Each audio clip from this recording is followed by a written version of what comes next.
Shalom Sobat Samas, kita berjumpa kembali dalam program Samas Jumat 17 Januari 2025. Jika kita masih diberikan kesempatan untuk memasuki tahun 2025, itu semua adalah anugerah dan kemurahan Allah yang patut kita syukuri. Kita harus terus mengisi hidup kita dengan firman Tuhan yang senantiasa membarui hidup kita setiap hari. Hari ini kita akan sama-sama belajar tentang baptisan menjadi awal untuk hidup berkenan kepada Allah. Mari kita berdoa terlebih dahulu. Tuhan Yesus, kami datang kepadamu mengucap syukur atas kemurahan Tuhan yang boleh kami rasakan, sehingga kami boleh memasuki tahun 2025 di hari yang ke-17 ini dengan kasih Tuhan yang tak berkesudahan. Tuhan Yesus, saat ini kami mau mendengarkan sebagian dari firman-Mu.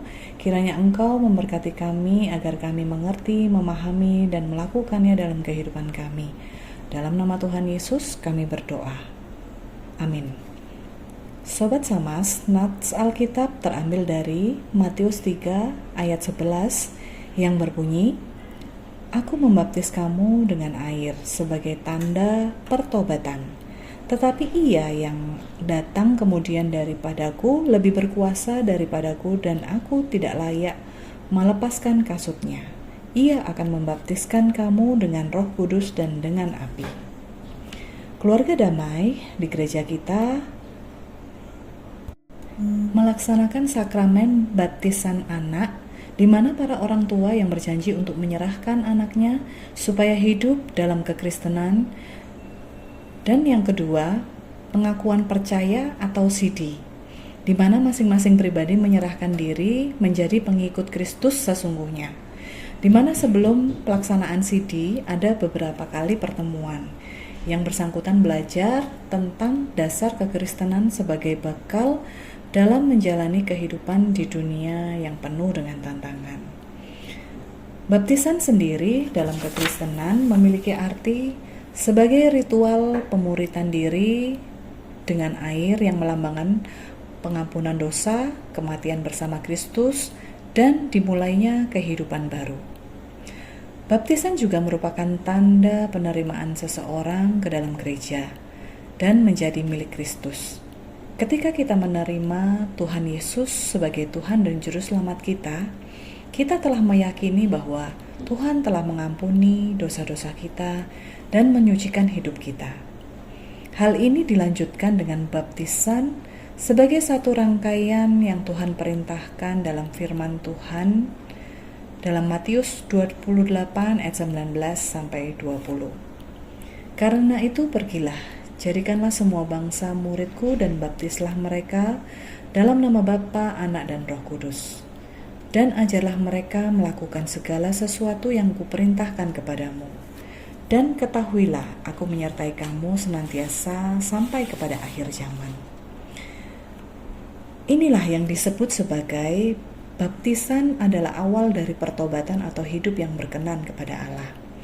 Di ayat yang ke-20 diperintahkan agar setelah dibaptis, kita wajib melakukan segala sesuatu yang diperintahkan Allah. Allah menjanjikan penyertaannya sampai kepada akhir zaman. Bapak Ibu terkasih Sobat Samas, setelah dibaptis, tidak serta-merta hidup akan selalu aman, nyaman, indah, tanpa ada tantangan ataupun halangan. Kita tetap harus menghadapi dunia di mana yang sering kali terjadi tidak sesuai dengan yang kita harapkan, bahkan tidak sesuai dengan perintah Tuhan. Inilah yang menjadi tantangan pengikut Kristus untuk tidak ikut arus dunia. Yang kita pegang dan kita ingat adalah janji Tuhan yang senantiasa menyertai kita.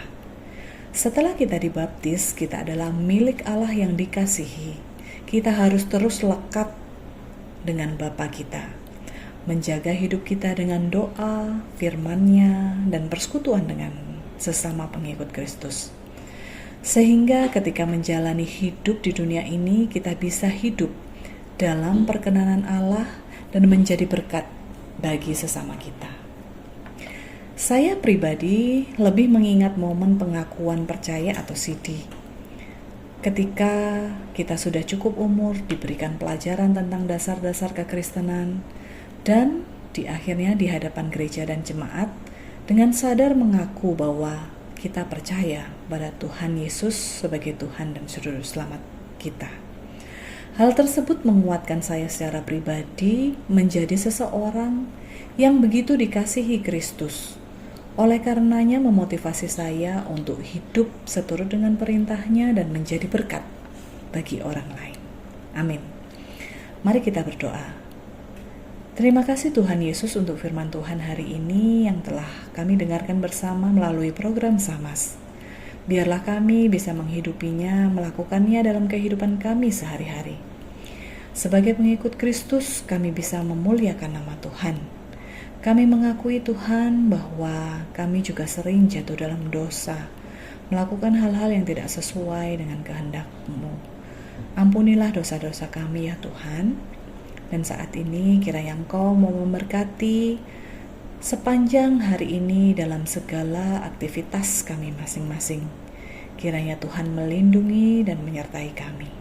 Di dalam nama Tuhan Yesus kami berdoa. Amin. Tuhan Yesus memberkati kita semua.